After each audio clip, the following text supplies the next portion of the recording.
ವೀಕ್ಷಕರೇ, ಇಂದಿನ ಕತೆ ಗಂಡನ ಮನೆಯನ್ನು ತೊರೆದ ಸೊಸೆಯರು.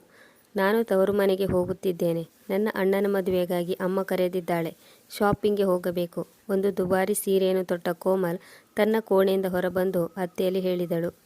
ಆಗ ಅತ್ತೆ ಗೀತಾ ಹೇಳಿದರು, ಆದರೆ ಮಗಳೇ, ನಿನ್ನೆಯಷ್ಟೇ ನೀನು ತವರು ಮನೆಯಿಂದ ಬಂದಿದ್ದೀಯಾ? ಇಂದು ಮತ್ತೆ ತವರಿಗೆ ಹೋಗುತ್ತಿರುವೆಯಲ್ಲ?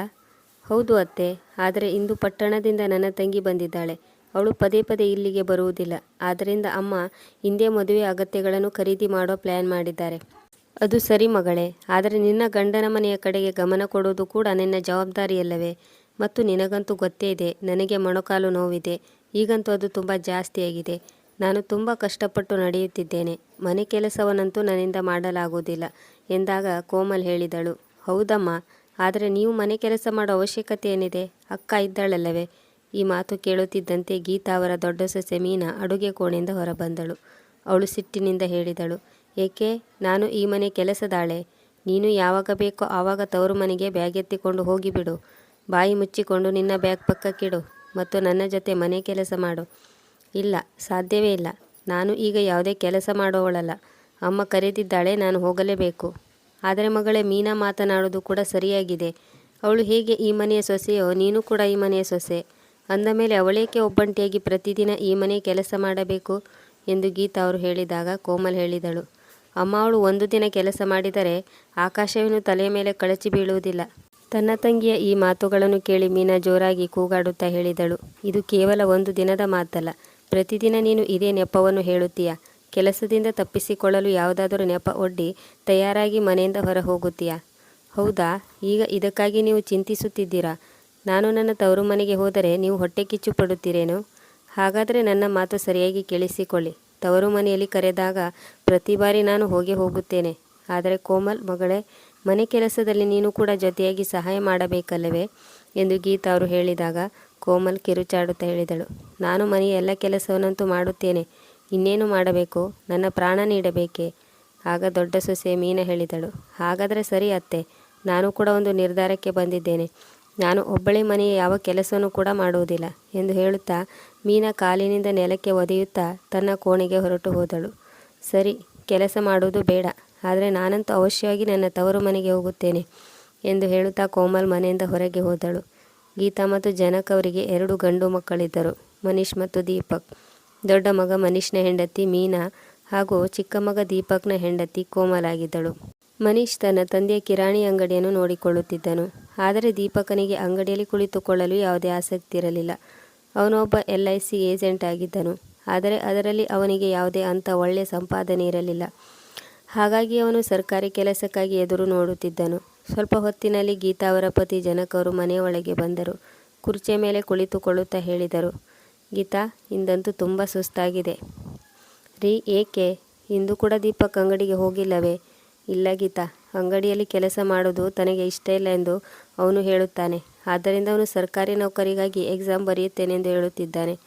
ಈ ಹುಡುಗನಿಗೆ ಯಾರು ಬುದ್ಧಿ ಹೇಳುತ್ತಾರೆ? ಮತ್ತು ಸರ್ಕಾರಿ ನೌಕರಿ ಅಷ್ಟೊಂದು ಸುಲಭವಾಗಿ ಸಿಗುವುದಿಲ್ಲ. ಮತ್ತು ಮನುಷ್ಯನಿಗೂ ಕೂಡ ಅಂಗಡಿಯಲ್ಲಿ ಸಹಾಯಕ್ಕೆ ಯಾರಾದರೂ ಬೇಕೇ ಬೇಕು. ಅಯ್ಯೋ ದೇವರೇ, ಅತ್ತ ಚಿಕ್ಕ ಮಗನು ಅಂಗಡಿಯಲ್ಲಿ ಕೆಲಸ ಮಾಡುವುದಿಲ್ಲ ಎಂದು ಹಠ ತೊಟ್ಟು ಕುಳಿತಿದ್ದಾನೆ. ಮತ್ತೊಂದು ಕಡೆ ಇಲ್ಲಿ ಚಿಕ್ಕ ಸೊಸೆ ಮನೆಯ ಯಾವುದೇ ಕೆಲಸ ಮಾಡಲು ತಯಾರಿಲ್ಲ. ಗೀತಾ ಅವರು ಹೇಳಿದರು, ಸರಿ ಗೀತಾ, ನನಗೆ ತುಂಬ ಹಸಿವಾಗಿದೆ. ಊಟ ಬಡಿಸಲು ಸೊಸೆಗೆ ಹೇಳು ಎಂದು ಜನಕ್ ಅವರು ಹೇಳಿದಾಗ ಗೀತಾ ಅವರು ಸ್ವತಃ ಎದ್ದು ಅಡುಗೆ ಕೋಣೆಯ ಕಡೆಗೆ ಹೋಗತೊಡಗಿದರು. ಮಂಡಿ ನೋವು ಇರುವುದರಿಂದ ಅವರಿಗೆ ನಡೆಯಲು ತುಂಬ ತೊಂದರೆಯಾಗುತ್ತಿತ್ತು. ಶ್ರೀಮತಿಯವರೇ, ಸೊಸೆಯಲ್ಲಿದ್ದಾಳೆ, ಅವಳಿಗೆ ಊಟಕ್ಕೆ ತಟ್ಟೆ ಇಡಲು ಹೇಳು. ರೀ, ಯಾರು ಅಡುಗೆ ಮಾಡಿದ್ದಾರೆ? ನಿಮ್ಮ ಚಿಕ್ಕ ಸೊಸೆಯಂತೂ ಪ್ರತಿದಿನದಂತೆ ಇಂದು ಕೂಡ ತಯಾರಾಗಿ ತವರು ಮನೆಗೆ ಹೊರಟು ಹೋದಳು. ಅವಳು ಮಾಡುವುದನ್ನು ನೋಡಿ ದೊಡ್ಡ ಸೊಸೆಯು ಕೂಡ ಕೆಲಸ ಮಾಡುವುದನ್ನೇ ಬಿಟ್ಟಿದ್ದಾಳೆ. ಇದನ್ನು ಕೇಳಿ ಜನಕ್ ಅವರು ತಮ್ಮ ದೊಡ್ಡ ಸೊಸೆ ಮೀನಾಳನ್ನು ಕೂಗಿ ಕರೆದರು. ಮೀನಾ ಹೊರಗಡೆ ಬಂದಾಗ ಜನಕ್ ಅವರು ಹೇಳಿದರು, ಮಗಳೇ, ಅಷ್ಟಕ್ಕೂ ಇಲ್ಲಿ ಏನು ನಡೆಯುತ್ತಿದೆ? ನೀನು ಅಡುಗೆ ಮಾಡುವುದಿಲ್ಲವೆಂದು ಹೇಳಿದ್ಯಂತೆ. ಚಿಕ್ಕ ಸೊಸೆಗಂತೂ ಬುದ್ಧಿ ಇಲ್ಲ. ನೀನು ದೊಡ್ಡವಳು. ನೀನು ಅವಳನ್ನು ರೂಢಿಸಿಕೊಂಡು ಬುದ್ಧಿವಂತಿಕೆಯಿಂದ ಕೆಲಸ ಮಾಡಿಸಿಕೊಳ್ಳಬೇಕಲ್ಲವೇ? ನೀನೇ ಎಲ್ಲವನ್ನು ರೂಢಿಸಿಕೊಂಡು ಹೋಗಬೇಕು. ಅಪ್ಪಾಜಿ, ಎಷ್ಟು ದಿನ ಅಂತ ನಾನು ಒಬ್ಬಳೇ ಹೀಗೆ ಕೆಲಸ ಮಾಡಲಿ? ಇಡೀ ದಿನ ನಾನೊಬ್ಬಳೇ ಏಕೆ ಅಡುಗೆ ಕೋಣೆಯಲ್ಲಿ ಮಸಾಲ ರುಬ್ಬುತ್ತಿರಬೇಕು? ನಿಮ್ಮ ಚಿಕ್ಕ ಸೊಸೆ ಕೈಗೆ ಮೆಹಂದಿ ಹಾಕಿಕೊಂಡಿದ್ದಾಳೆಯೇ? ಮತ್ತೊಂದು ಕಡೆ ಅಲ್ಲಿ ಅಂಗಡಿಯಲ್ಲಿ ಕೂಡ ಇಡೀ ದಿನ ನನ್ನ ಗಂಡನೇ ಕೆಲಸ ಮಾಡುತ್ತಿರುತ್ತಾರೆ. ತುಂಬ ಕಷ್ಟಪಟ್ಟು ಮನೆಯನ್ನು ನಡೆಸುತ್ತಾರೆ. ಇದರಲ್ಲಿ ಮೈದುನನಿಗೆ ಯಾವ ಜವಾಬ್ದಾರಿಯೂ ಇಲ್ಲವೇ? ಮನೆಯ ಖರ್ಚು ವೆಚ್ಚಕ್ಕಾಗಿ ಹಾಗೂ ಮನೆ ಕೆಲಸಕ್ಕಾಗಿ ನಾವಿಬ್ಬರೇ ಪತಿ ಪತ್ನಿಯರು ಜೀವನ ಪೂರ್ತಿ ದುಡಿಯಬೇಕೇನು? ಮಗಳೇ, ನೀನು ಹೇಳುತ್ತಿರುವುದು ಕೂಡ ಸರಿಯಾಗಿದೆ. ನಾನು ಇದರ ಬಗ್ಗೆ ಅವರಿಬ್ಬರಲ್ಲಿ ಮಾತನಾಡುತ್ತೇನೆ. ಆದರೆ ಸದ್ಯಕ್ಕಂತೂ ಅಡುಗೆ ಮಾಡು, ನನಗೆ ತುಂಬ ಹಸಿವಾಗಿದೆ.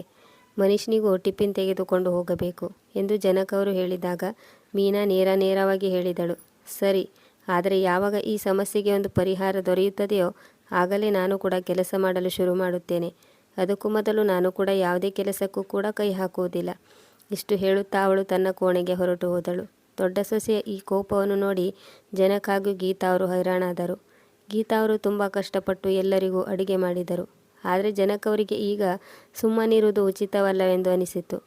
ಸಂಜೆಯಾಗುತ್ತಿದ್ದಂತೆ ಅವರ ಚಿಕ್ಕ ಮಗ ದೀಪಕ್ ಹಾಗೂ ಚಿಕ್ಕ ಸೊಸೆ ಕೋಮಲ್ ಕೂಡ ಮನೆಗೆ ಬಂದು ತಲುಪಿದ್ದರು. ಮತ್ತು ದೊಡ್ಡ ಮಗ ಮನೀಶ್ ಕೂಡ ಅಂಗಡಿಯಿಂದ ಮರಳಿ ಬಂದನು. ಅಪ್ಪಾಜಿ, ನೀವು ನಮ್ಮನ್ನು ಕರೆದಿರೆ? ಇಬ್ಬರು ಮಕ್ಕಳು ತಂದೆ ಬಳಿ ಕುಳಿತುಕೊಳ್ಳುತ್ತಾ ಕೇಳಿದರು. ಆಗ ಜನಕ್ ಅವರು ಹೇಳಿದರು, ಮಗ ದೀಪಕ್, ನೀನು ಕೂಡ ಈಗ ನಿನ್ನ ಜವಾಬ್ದಾರಿಯನ್ನು ಅರಿತುಕೊಳ್ಳಬೇಕು.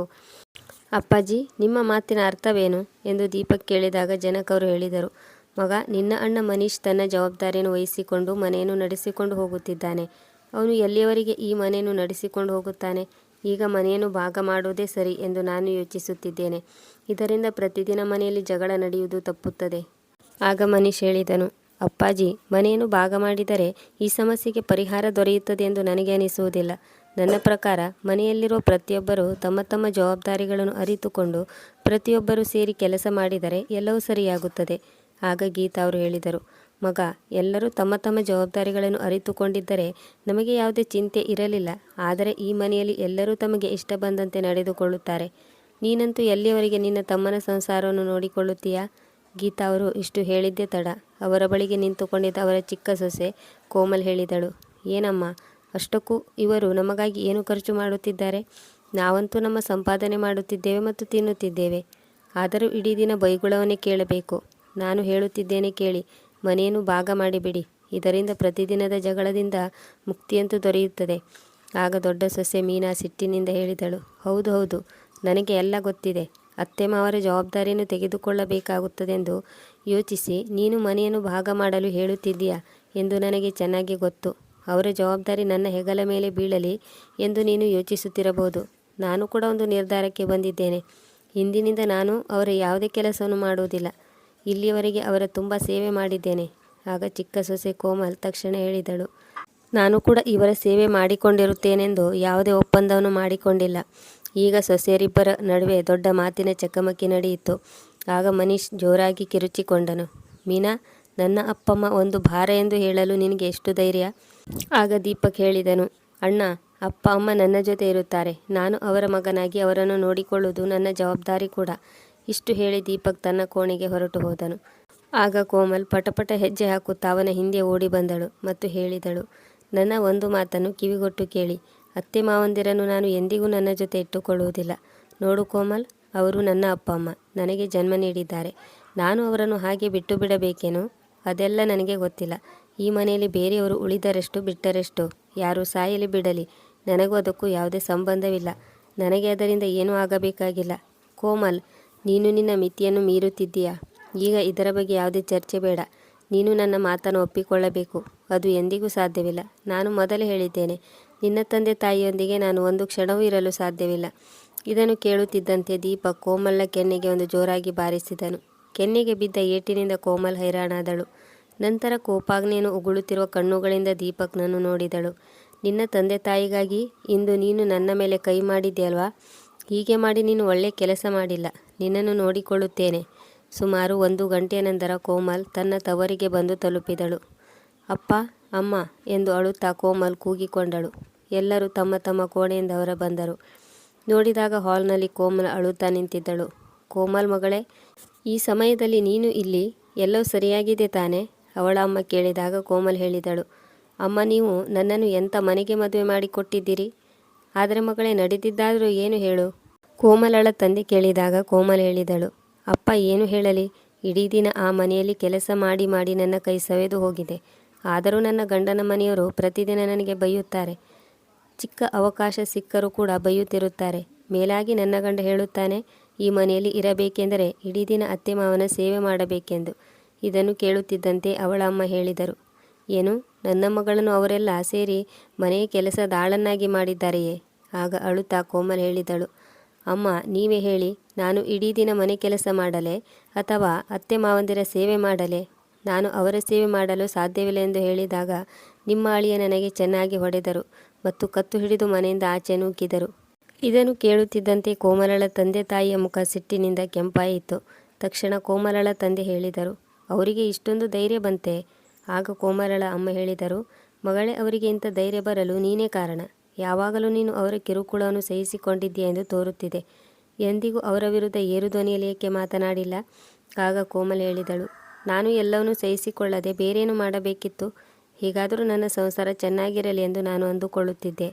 ಆದರೆ ಆಗ ಕೋಮಲಳ ಅಮ್ಮ ಹೇಳಿದರು, ಮದುವೆಗೂ ಮೊದಲು ನಮ್ಮ ಸೊಸೆಯನ್ನು ಮಗಳಂತೆ ನೋಡಿಕೊಳ್ಳುತ್ತೇವೆ ಎಂದು ಅವರು ಹೇಳಿದ್ದರು. ಆದರೆ ಇಂದು ಅವರೇ ಹೊಡೆಯಲು ಶುರು ಮಾಡಿದ್ದಾರೆ. ಮಗಳೇ, ನೀನೇನು ಚಿಂತೆ ಮಾಡಬೇಡ. ಈಗ ನಿನಗೆ ನಿನ್ನ ಅಪ್ಪ ಅಮ್ಮನ ಮನೆ ಇದೆ, ಅವರನ್ನಂತೂ ನಾವು ನೋಡಿಕೊಳ್ಳುತ್ತೇವೆ. ಇತ್ತ ಕಡೆ ಕೋಮಲ್ ಮನೆ ಬಿಟ್ಟು ಹೋದ ವಿಷಯವನ್ನು ಕೇಳಿ ಮನೆಯವರು ಚಿಂತೆಗೊಳಗಾದರು. ಆಗ ಮನೀಶ್ ದೀಪಕ್ನಿಗೆ ಹೇಳಿದನು, ನಿನ್ನ ಪತ್ನಿಯ ಮೇಲೆ ಕೈ ಮಾಡುವ ಅವಶ್ಯಕತೆ ಏನಿತ್ತು? ಅಣ್ಣ ನಾನು ಮತ್ತೇನು ಮಾಡಬೇಕಿತ್ತು? ಅವಳಂತೂ ಮುಖಕ್ಕೆ ಹೊಡೆದ ಹಾಗೆ ಅಪ್ಪ ಅಮ್ಮನ ಜೊತೆ ತಾನೆಂದಿಗೂ ಇರುವುದಿಲ್ಲ ಎಂದು ಹೇಳಿದಳು. ಅವಳು ಏನೇ ಮಾಡಿದರೂ ನಾನು ಇಲ್ಲಿವರೆಗೆ ಸಹಿಸಿಕೊಂಡು ಬಂದಿದ್ದೆ. ಇಂದಿಗೂ ತಿರುಗಿ ಅವಳಲ್ಲಿ ಮಾತನಾಡಿರಲಿಲ್ಲ. ಆದರೆ ಇಂದು ಅಪ್ಪ ಅಮ್ಮನ ಬಗ್ಗೆ ಹೇಳಿದಾಗ ನನ್ನಿಂದ ಸಹಿಸಿಕೊಳ್ಳಲು ಸಾಧ್ಯವಾಗಲಿಲ್ಲ. ಇದನ್ನು ಕೇಳಿ ಜನಕ್ ಅವರು ಹೇಳಿದರು, ಮಗ ನೀನು ಮಾಡಿದ್ದು ಸರಿಯಲ್ಲ. ಈಗಲೇ ಹೋಗಿ ಅವಳನ್ನು ಸಮಾಧಾನಪಡಿಸಿ ಒಪ್ಪಿಸಿ ಕರೆದುಕೊಂಡು ಬಾ. ಇಲ್ಲಪ್ಪ, ನಾನು ಅವಳನ್ನು ಕರೆದುಕೊಂಡು ಬರಲು ಎಂದಿಗೂ ಹೋಗುವುದಿಲ್ಲ. ಅವಳು ಇಲ್ಲಿಗೆ ಬರಲಿ ಬಿಡಲಿ, ನನಗೆ ಯಾವುದೇ ವ್ಯತ್ಯಾಸವಾಗುವುದಿಲ್ಲ. ಇಷ್ಟು ಹೇಳಿ ದೀಪಕ್ ಅಲ್ಲಿಂದ ಹೊರಟು ಹೋದನು. ಆದರೆ ಜನಕ್ ಅವರಿಗೆ ತಮ್ಮ ಮಗನ ಸಂಸಾರ ತಮ್ಮ ಕಣ್ಣ ಮುಂದೆ ಹಾಳಾಗುವುದನ್ನು ನೋಡಲು ಸಾಧ್ಯವಾಗಲಿಲ್ಲ.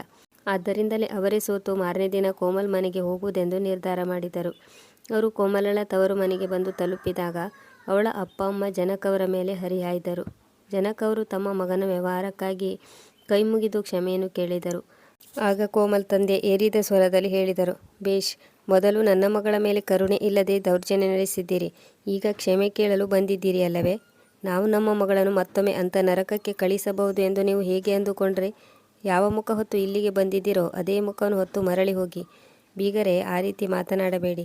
ನಮ್ಮ ಪರಿವಾರದಲ್ಲಿ ನಾವು ಮುಖ ಎತ್ತಿ ತಿರುಗಾಡಲು ಕೂಡ ಸಾಧ್ಯವಾಗುವುದಿಲ್ಲ. ಆಗ ಕೋಮಲಳ ಅಮ್ಮ ಹೇಳಿದಳು, ಇದರ ಬಗ್ಗೆ ನಮ್ಮ ಮಗಳ ಮೇಲೆ ಕೈ ಮಾಡುವುದಕ್ಕಿಂತ ಮೊದಲೇ ನಿಮ್ಮ ಮಗ ಯೋಚಿಸಬೇಕಿತ್ತು. ಅವಳಿಗೆ ಚೆನ್ನಾಗಿ ಹೊಡೆದಿದ್ದಾನೆ. ಹೌದಾ ಹೌದಾ ಅಕ್ಕವ್ರೆ, ಆದರೆ ನನ್ನ ಮಗ ಅವಳಿಗೆ ಏಕೆ ಹೊಡೆದ ಎಂದು ಹೇಳಲಿಲ್ಲವೇ?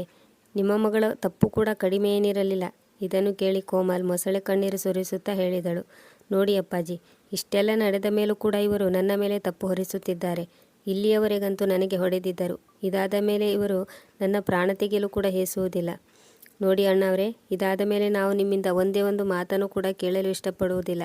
ಇನ್ನು ಮುಂದಂತೂ ನಾವು ಕೋರ್ಟಿನಲ್ಲಿ ಭೇಟಿಯಾಗೋಣ.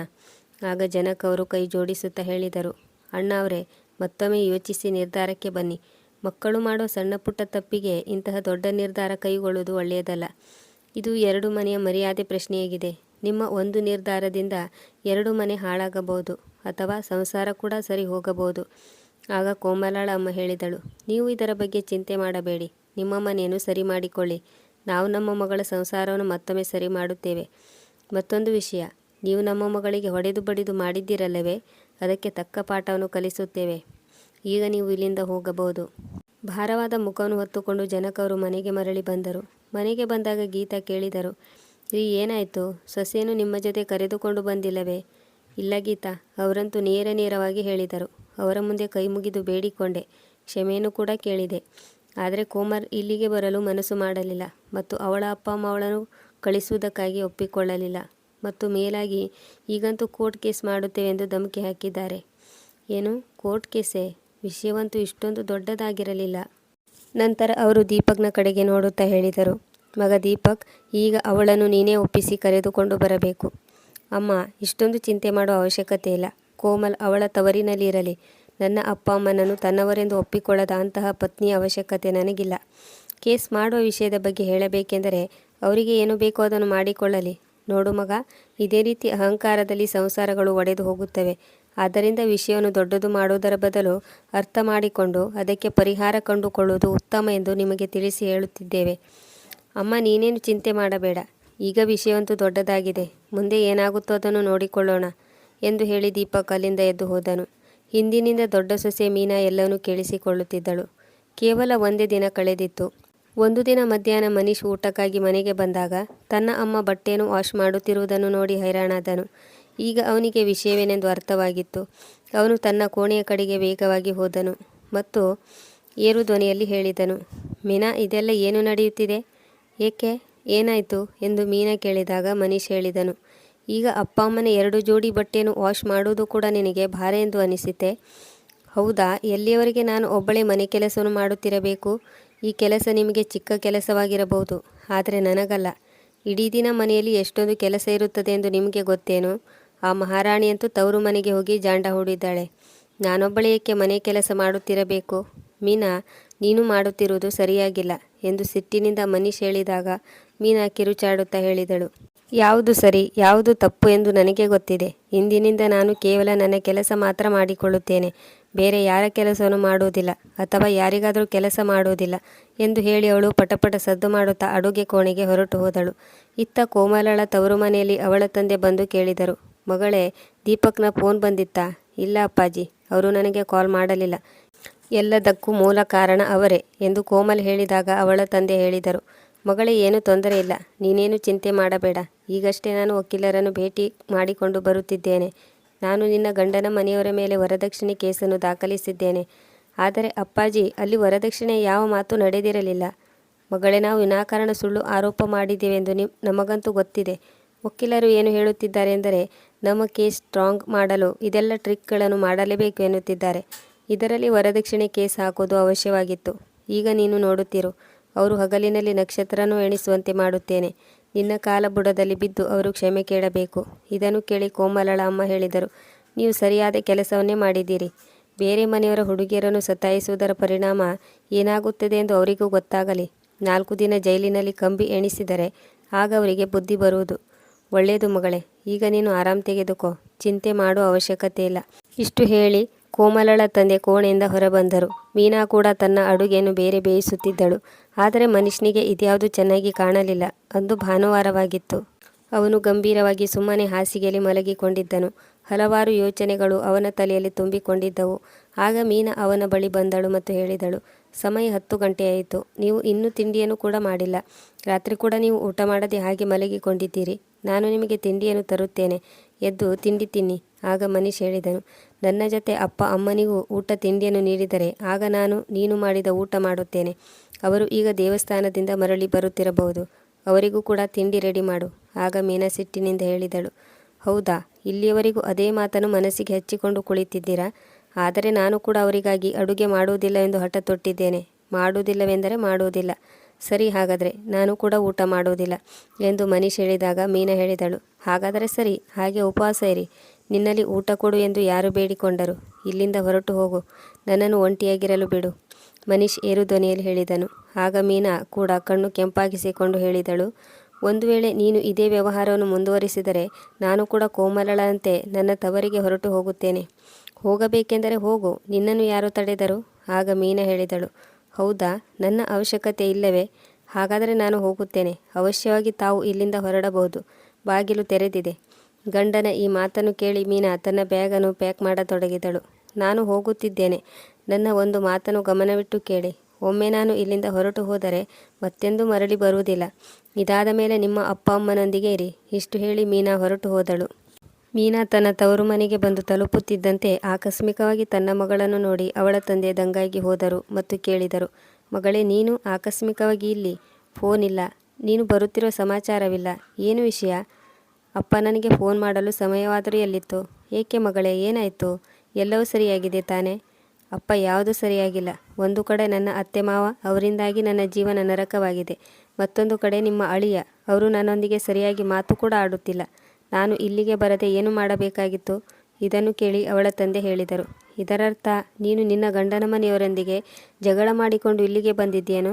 ಅಂದರೆ ನೀನು ಖುಷಿ ಖುಷಿಯಿಂದ ಇಲ್ಲಿಗೆ ಬಂದಿಲ್ಲ. ಹೌದು ಅಪ್ಪ, ನನಗೆ ಇದನ್ನು ಬಿಟ್ಟರೆ ಬೇರೆ ದಾರಿ ಇರಲಿಲ್ಲ.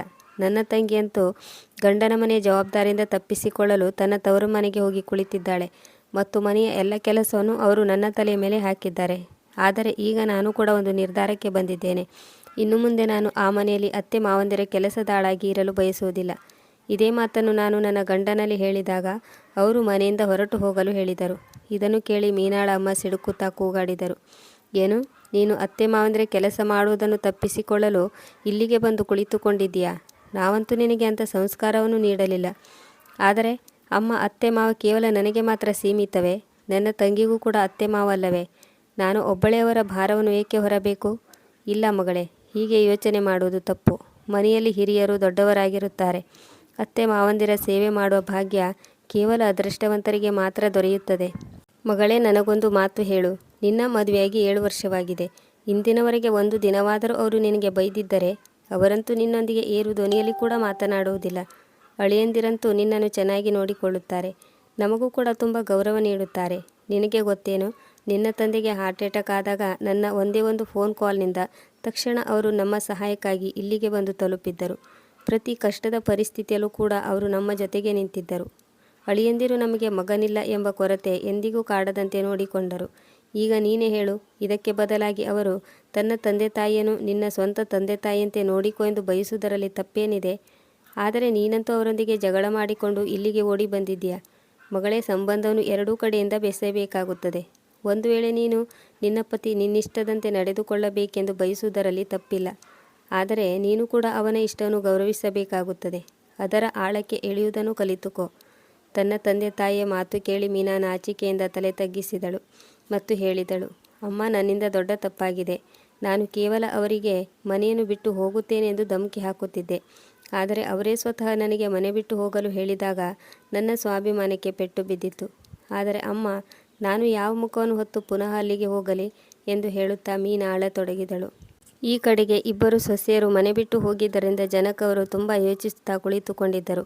ಆಗ ಗೀತಾ ಅವರು ಅವರ ಬಳಿ ಬಂದು ಕುಳಿತುಕೊಂಡರು ಮತ್ತು ಅವರು ಚಿಂತಿಸುತ್ತಿರುವುದನ್ನು ನೋಡಿ ಹೇಳಿದರು, ರೀ, ಏನಾಯಿತು?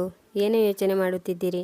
ಗೀತಾ, ನಾನು ಯೋಚಿಸುತ್ತಿದ್ದೇನೆ. ಹಿಂದೊಮ್ಮೆ ನಮ್ಮ ಸಂಸಾರದಲ್ಲಿ ಖುಷಿ ತುಂಬಿತ್ತು. ನಾವೆಲ್ಲ ನಗು ನಗುತ್ತಾ ಇದ್ದೆವು. ನಮ್ಮ ಈ ಖುಷಿಗೆ ಯಾರ ದೃಷ್ಟಿ ತಗುಲಿತೋ ಏನೋ. ಚಿಕ್ಕ ಸೊಸೆಯ ಸ್ವಭಾವವಂತೂ ಮೊದಲಿನಿಂದಲೂ ಸ್ವಲ್ಪ ಅಹಂಕಾರಿಯಾಗಿದ್ದಳು. ಆದರೆ ದೊಡ್ಡ ಸೊಸೆಯಿಂದ ಇದನ್ನು ನಾನು ನಿರೀಕ್ಷಿಸಿರಲಿಲ್ಲ.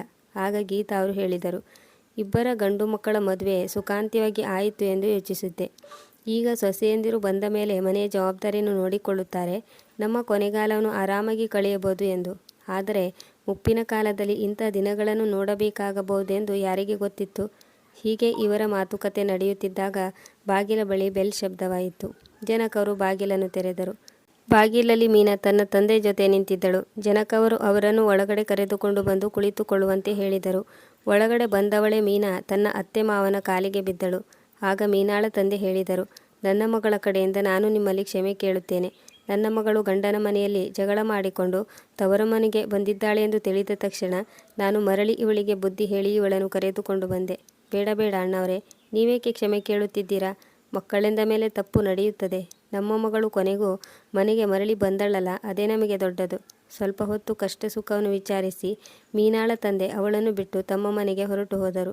ದೊಡ್ಡ ಸೊಸೆ ಮನೆಗೆ ಮರಳಿ ಬಂದ ಮೇಲೆ ಜನಕ್ ಮತ್ತು ಗೀತಾ ಅವರು ನೆಮ್ಮದಿಯ ನಿಟ್ಟುಸಿರು ಬಿಟ್ಟರು. ಸಂಜೆ ಮನೀಶ್ ಮನೆಗೆ ಮರಳಿ ಬಂದ ಮೇಲೆ ತನ್ನ ಹೆಂಡತಿಯ ಕಡೆಗೆ ಕಣ್ಣೆತ್ತಿಯೂ ನೋಡದೆ ನಿರ್ಲಕ್ಷಿಸಿ ತನ್ನ ಕೋಣೆಗೆ ಹೊರಟು ಹೋದನು. ರೀ, ಇಲ್ಲಿ ಕೇಳಿ, ನನಗೆ ನನ್ನ ತಪ್ಪಿನ ಅರಿವಾಗಿದೆ. ನನ್ನ ಅಪ್ಪ ಅಮ್ಮ ಇಬ್ಬರೂ ನನಗೆ ಬುದ್ಧಿ ಹೇಳಿದ್ದಾರೆ.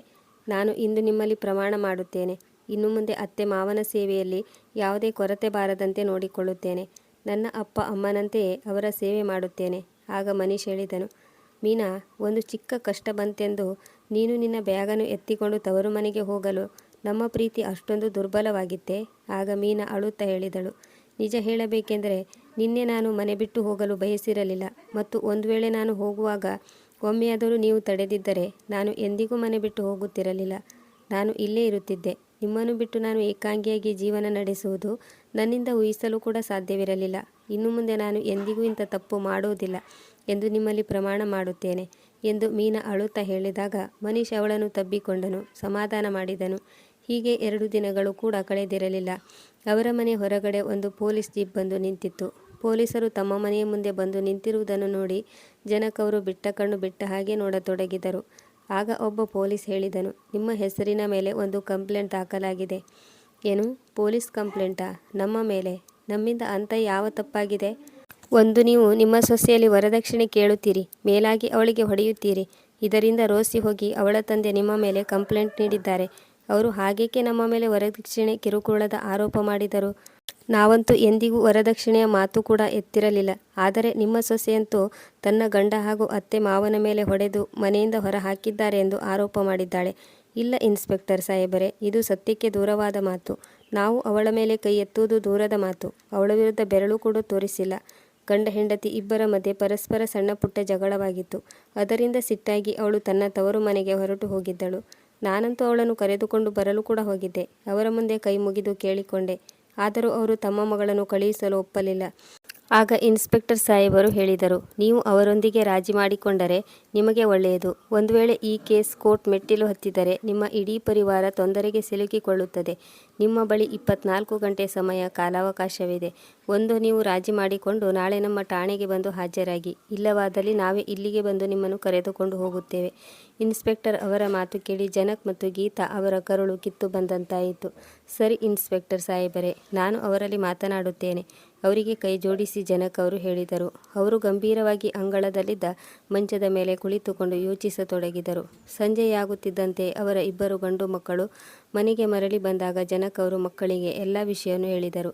ವರದಕ್ಷಿಣೆಯ ಆರೋಪವನ್ನು ಕೇಳಿ ದೀಪಕ್ ತುಂಬ ಕೋಪಗೊಂಡನು. ನಮ್ಮ ಮೇಲೆ ಈ ಆರೋಪ ಮಾಡಲು ಅವರಿಗೆ ಎಷ್ಟು ಧೈರ್ಯ ಎಂದಾಗ ಮನೀಶ್ ಹೇಳಿದನು, ಬೇಡ ದೀಪಕ್, ಸಿಟ್ಟು ಮಾಡಿಕೊಳ್ಳುವುದರಿಂದ ಯಾವುದೇ ಕೆಲಸ ಆಗುವುದಿಲ್ಲ. ಫೋನ್ ಮಾಡಿ ಆರಾಮಾಗಿ ಅವರಲ್ಲಿ ಮಾತನಾಡು. ಈ ಸಮಸ್ಯೆಗೆ ಅವಶ್ಯವಾಗಿ ಒಂದು ಪರಿಹಾರ ಸಿಕ್ಕೇ ಸಿಗುತ್ತದೆ. ಆಗ ದೀಪಕ್ ತನ್ನ ಪತ್ನಿ ಕೋಮಲಾಳೆಗೆ ಫೋನ್ ಮಾಡಿದಾಗ ಅವಳ ತಂದೆ ಫೋನ್ ಎತ್ತಿಕೊಂಡರು. ಅಪ್ಪಾಜಿ, ಒಂದು ಚಿಕ್ಕ ವಿಷಯಕ್ಕಾಗಿ ನೀವು ನಮ್ಮ ವಿರುದ್ಧ ಪೊಲೀಸ್ ಕಂಪ್ಲೇಂಟ್ ಮಾಡಿದ್ದೀರಲ್ಲ, ಏಕೆ? ಮಗ, ನೀನು ನನ್ನ ಮಗಳ ಮೇಲೆ ಕೈ ಎತ್ತಿದೆಯಂತೆ, ಇದು ಚಿಕ್ಕ ವಿಷಯವೇನು? ಅಪ್ಪಾಜಿ, ಸಿಟ್ಟಿನಲ್ಲಿ ನನ್ನಿಂದ ಆ ತಪ್ಪು ನಡೆದು ಹೋಯಿತು. ಆದರೆ ನೀವು ನನ್ನ ಅಪ್ಪ ಅಮ್ಮನ ಮೇಲೆ ಕೂಡ ವರದಕ್ಷಿಣೆಯ ಸುಳ್ಳು ಕೇಸನ್ನು ದಾಖಲಿಸಿದ್ದೀರಲ್ಲ, ಇದರಲ್ಲಿ ಅವರದು ಏನೂ ತಪ್ಪಿಲ್ಲ.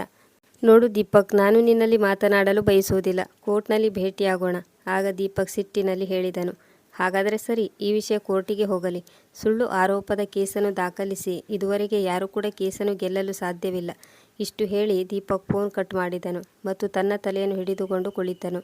ಆಗ ಮನೀಶ್ ಹೇಳಿದನು, ಚಿಂತೆ ಮಾಡುವ ಯಾವುದೇ ಅವಶ್ಯಕತೆ ಇಲ್ಲ. ನನಗೆ ಒಬ್ಬ ಒಳ್ಳೆಯ ವಕೀಲರ ಪರಿಚಯವಿದೆ ಎಂದು ಹೇಳಿ ಮನೀಶ್ ವಕೀಲರನ್ನು ಭೇಟಿಯಾಗಲು ಹೊರಟು ಹೋದನು. ಕೋರ್ಟ್ನಲ್ಲಿ ಕೇಸ್ ನಡೆಯತೊಡಗಿತ್ತು. ಮನೆಯ ಪ್ರತಿಯೊಬ್ಬರೂ ಪ್ರತಿ ಕ್ಷಣವೂ ಇದೇ ಚಿಂತೆಯಲ್ಲಿ ಮುಳುಗಿದ್ದರು.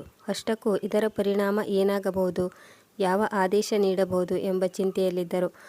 ನೋಡುತ್ತಲೇ ತಿಂಗಳುಗಳೇ ಕಳೆದು ಹೋದವು. ಒಂದು ಸಂಜೆ ಮನೀಶ್ ಮತ್ತು ಜನಕ್ ಅವರು ಕೋರ್ಟ್ ಕೇಸನ್ನು ಮುಗಿಸಿಕೊಂಡು ಮನೆಗೆ ಮರಳಿ ಬಂದಿದ್ದರು. ಆಗ ಮೀನಾ ಅವರಿಗೆ ನೀರನ್ನು ಕೊಡುತ್ತಾ ಹೇಳಿದಳು, ವಕೀಲ್ ಸಾಹೇಬರು ಏನು ಹೇಳಿದರು? ಈ ಕೋರ್ಟ್ ಕೇಸ್ ಎಲ್ಲಿಯವರೆಗೆ ನಡೆಯುತ್ತದಂತೆ?